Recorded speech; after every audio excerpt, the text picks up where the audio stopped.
Hello and welcome back to Psychology 301 Learning. This is Dr. Williams, and this is the beginning of Unit 4. It's the beginning of Unit 4A1. This is the lecture for 4A1. Unit 4 has 3 different chapters in it, so we're going to divide them into A, B, and C. And Unit 4A deals with discrimination and generalization. Okay, so I'd like to begin by reviewing where we've been before we move forward. Remember that in Unit 1, we started with behaviors that Mother Nature gives us: reflexes, fixed action patterns, taxis, kinesis, and we added to our little critter the ability to habituate and sensitize, something called non-associative conditioning or non-associative learning. In Unit 2, we started learning about associations. Associations between two stimuli, one relatively neutral stimulus, but that is correlated and predicts a biologically relevant stimulus, and we learn about that association and can use it to our advantage. In Unit 3, we learned about non-reflexive behavior. So we started dealing with voluntary behavior, and we talked about primarily the relationship between behavior and its consequences. So we learned about behavior and reinforcers and punishers and schedules of reinforcement. And so, and that's an important part of understanding instrumental behavior. However, there is also an important aspect of instrumental behavior that we've neglected, which is those behaviors that come before the behavior. Originally, B.F. Skinner proposed the 3-term contingency that dealt with the all 3 aspects of the, whoops, let me put my little thing back up here, all 3 aspects of the influences over our behavior, which include the antecedent, an antecedent stimulus that comes initially, and that stimulus prompts a specific behavior, which is then produces a particular consequence. Now, we need to sort of talk about what these are, and so I'd like to talk about specifically those antecedent behaviors. So when talking about antecedents, we need to remember that behavior is context appropriate. So in the world, just like in a conditioning laboratory, the stimuli that precede behavior are really important. The things that we encounter before we engage in behavior, before we choose to respond, are really important. Those stimuli tell us whether or not a particular behavior is going to lead to a reinforcer or to a punisher. And so when behavior comes under control of these stimuli, called SDs or discriminative stimuli, we say that we now have stimulus control. And having stimulus control means that we can rely on cues in the environment that reliably predict certain outcomes for certain behaviors. So we often talk about this as the ABCs of behavior. Here you can see A for antecedent, B for behavior, and C for consequence. But there are other terms used for each of the components of the 3-term contingency. So the antecedent is often referred to as the discriminative stimulus, or SD. The behavior is often referred to as the response, and the reinforcer is often referred to as the SR plus or the SR minus. A reinforcer is an SR plus, and a punisher would be an SR minus. So here are some examples of 3-term contingencies from real life. Again, we have that stimulus, response, and consequence. And so here in the first one, we have a doorbell ringing, and we walk to the door and open it, and we get to see our neighbor or the UPS guy or whatever. Here's another one. You're driving along and you're at a stoplight and the light turns green, and so that prompts you to put your foot on the gas pedal and press, and then the car moves forward, which is your consequence. You see a Coke machine, you put the money in, and press a button, and you get a Coke. Now, in a laboratory setting, for a pigeon, a key light. So let's say a red key light comes on, and that red key light signals the opportunity for reinforcement if the pigeon will peck it. And as the pigeon learns that red signals the possibility for food, the bird will begin to respond reliably to the stimulus. So we would say that the bird has come under stimulus control. Same is true with rats. If we have a rat and there's a tone that signals that there will be shock unless he presses the lever, the rat will slowly learn to press the lever to avoid the shock whenever that tone comes on. Okay, so here are just an example of some real world examples. So street lights, of course. So if you're driving down the street and the light's green, you just keep going, your behavior doesn't change.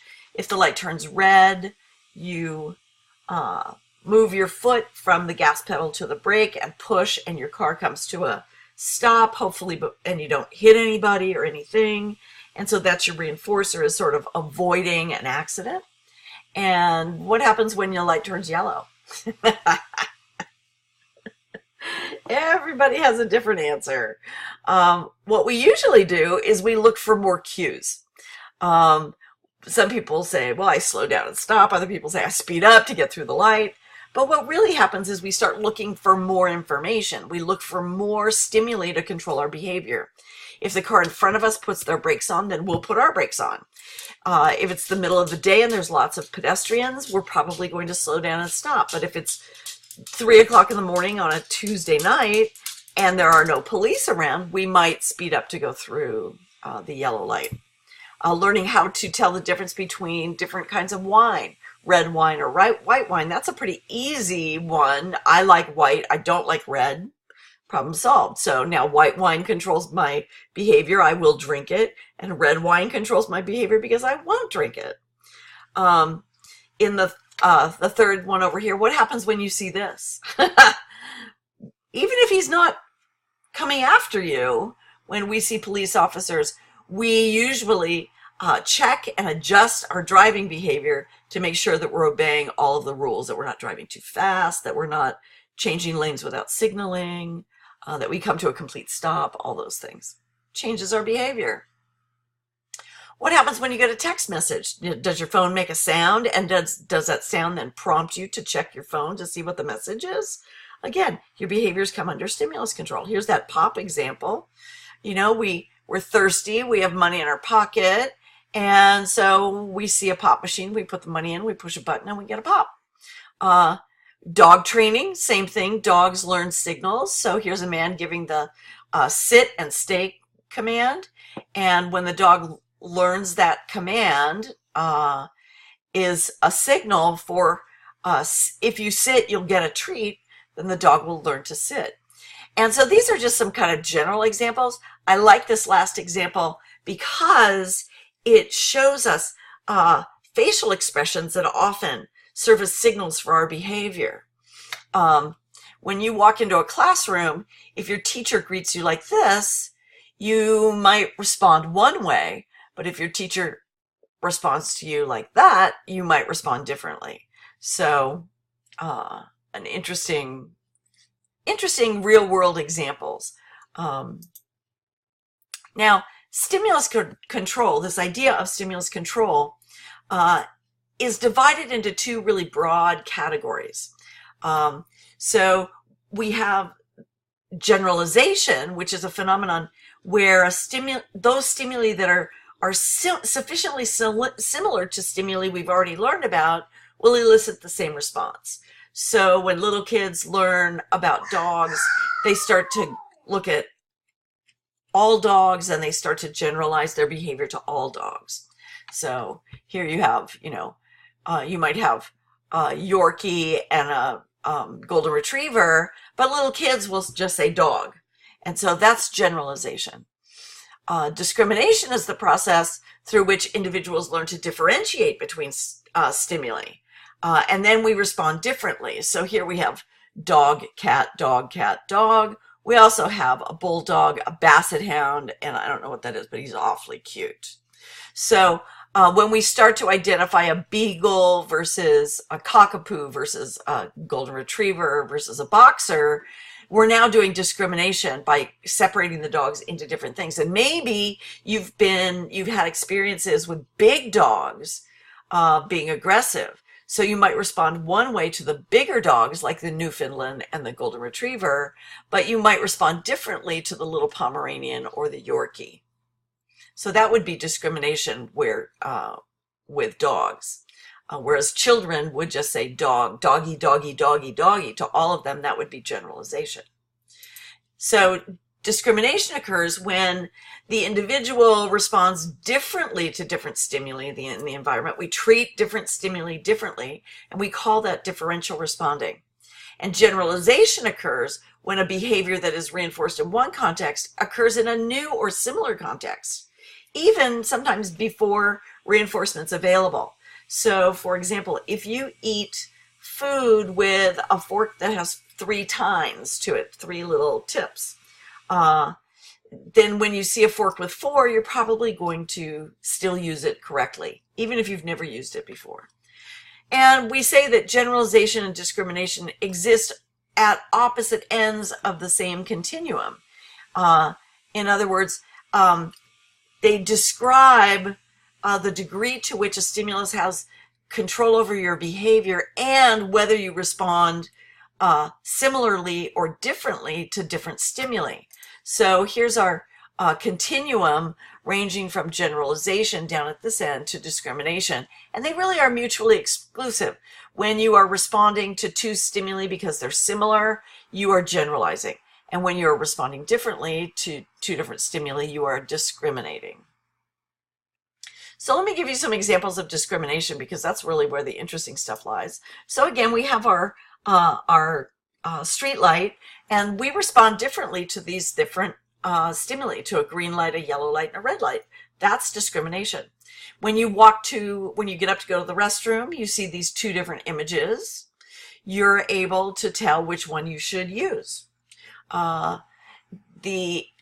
You come up to a business, and the open sign controls your behavior one way and a closed sign controls it differently. Enter and exit signs may use the same fonts, the same colors, but because we're familiar with the letters, we're able to treat them differently. Here too, I mean, the people who get into the express checkout line who have more than 10 items make us angry. If we're not in that aisle, we don't really care. But this one tells us that only certain people are supposed to be in that aisle, and only if they have cash. And when other people with, 20 or 30 or a giant cart's worth get into that line, we get upset because they're violating the rule, right? Here's another example. I'm sure you can tell that what this is, that's a stop sign. But what if you came up on one of these other signs? Would you know what to do?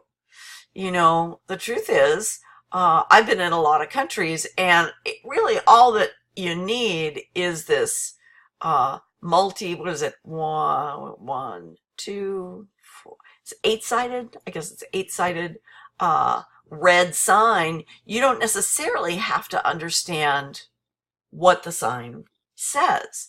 The shape is sufficient. So that would be generalization. So why do you think both of these are adaptive? I mean, why might the ability to generalize or discriminate even evolve? Why is this necessary? I mean, remember, we're talking about changes to our behavior controlled by stimuli in the environment that have evolved over many, many millennia. And so how is it that discrimination is actually adaptive? Think about that for a second. What is it about being able to respond differently to different stimuli that's actually going to help you survive and reproduce and leave your genes in the gene pool? What about generalization? Why is that important? What advantage would be conferred on a specific individual if he can do both of these that allows him to learn in ways that makes him more fit for the environment than an organism who can't do it? So there are lots of answers to this, but I think it has a lot to do with conserving energy. If you can discriminate between food that's worth working for and food that's not. So when we learn that when we have experience with food that is spoiled. It takes a lot of energy to recover from food poisoning. So we learn those items that make us sick and those that don't. We learn about those foods that taste bad and those that taste good. So discrimination is very useful. Knowing the difference between a friend and an enemy can make all the difference in the world in terms of whether you survive long enough to get your genes into the gene pool. Generalization, on the other hand, if you can use a behavior that you've already learned in one setting or with one object, if you find another setting or another object that's similar, saving the energy from having to relearn everything over again a second time is really useful. So just imagine, you go from classroom-based courses where you have the teacher lecturing in front of you and who gives you your homework and provides you with direction. And then you take an online class. Yes, there's a certain amount of discrimination, but there's also a certain amount of generalization. And so those people who can discriminate what's different and generalize what they've done in previous classes to this one are the ones who are going to do the best. So there really is an evolutionary value to both sides of stimulus control. Now, when we're studying control of a stimulus on behavior, we measure something called a generalization gradient. And a generalization gradient is really just a graph. It's a graphical representation of our tendency to discriminate or generalize across a single dimension. So here, I'm going to use my little cursor here. Here we have a generalization gradient, and we're able to look at, let's see if I can draw a straight line. I don't know if this will let me draw a straight line. Not really. So here we have around 175 kilohertz. We have trained, say, this rat to press the lever whenever he hears a tone at 175 kilohertz. And then we test him, once he knows that really well, we test him with different kilohertz. So all the way down to just 1, 125, 150, 175, which he already knows, 200, 225, 250, 275, 300. So we have these different tones and they get higher and lower. And so how does the animal respond on the lever when you play a tone that's different from the original tone that he learned? And what you find is that there's a tendency to respond more to those stimuli that are similar, so more to the 150 and the 200 than you would if you're really different way out here at 1 kilohertz or all the way up to 3 kilohertz. You get very little responding. And so the closer you are and the more similar you are to your experience, the more likely you are to respond, and the further away you get from your experience, the less likely you are to respond. So back in 1956, Gutman and Kalish trained a pigeon. They trained pigeons to peck at a yellow key light. So here we have a pigeon in an operant chamber. There's the little key light. It's yellow. And they learned to do this, and every time they pecked at the yellow key, they got food. They never saw any other colors. And then after the 20 days were over, they presented them with all different colors on the key. But they didn't give them any food. They just tested them in extinction. So they turned on the lights, measured how much they responded, turned the light off, then turned on a different color, and they measured all the behaviors, all the colors in the color spectrum. So Roy G. Biv, red, orange, yellow, green, blue, violet. And this is what they got. They pooled all of the responses. They did it many times, and they pooled all of these are the blues and greens down here, and these are the oranges and reds. Here is your yellow key light right here, the S plus or the SD, the discriminative stimulus right here, and you'll see that the peak in responding is right near that SD. But as you move up and down the color spectrum, you start to see less and less responding. So with oranges, they respond. So this is kind of like yellow, orange, and reds and super reds, and then they stop responding. The same is true on the other side. The yellow greens, the blue greens, the blues, and the purples way down here, very little responding. So the colors that are closer to yellow get responses, and the colors that are further away from yellow tend to produce less responding. So this generalization graph is really just a gradient. It's a graph or a plot. And it is a measure of the degree of generalization or of the amount of stimulus control that yellow has. And as the color shifts away from yellow, you get less responding. So here's a question. Why didn't Gutman and Kalish reinforce responding to the 580 nanometer chelate? Why didn't they train all the other colors? And the reason is that they were trying to study the ways that the birds would simply generalize to the other colors. They didn't want to teach them to peck yellow during the study. They didn't want to reinforce them for yellow. So 580 is the SD. Why would they not continue reinforcing them? Why did they put everything on extinction? Well, because they didn't want to train them to not respond to the other stimuli. They just wanted to test how they would respond. And this is called discrimination training. When you teach a bird that only one color produces reinforcement, slowly that gradient will go from being nice and round, like this one, to being very peaked. So if you were to give food only at 580, this would get stronger, but all of these would get weaker, and you would end up with a graph that looks kind of like almost like a straight line. There'd be no responding, no responding, no responding, and then it would jump up, and then it would drop immediately and have no responding, no responding, no responding.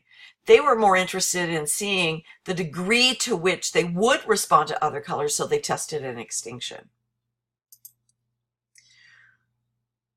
So let me show you what this looks like quickly, and then we'll move on to the next lecture.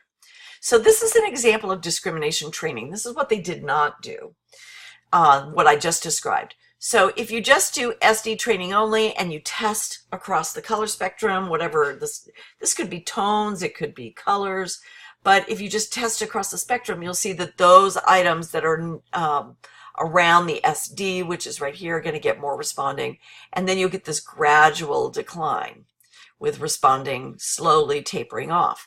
But when you do discrimination training and you make all of these other members of the stimulus dimension associate them with no reinforcement, we call that an S delta. When these are associated with no food, you get a very high peak around the SD, and then it drops off very, very quickly because they don't want to respond to anything that doesn't produce food. So I'm going to stop here and pick up with the next lecture dealing with stimulus control. So have a great day, and we'll see you back for lecture 4A2 on stimulus control.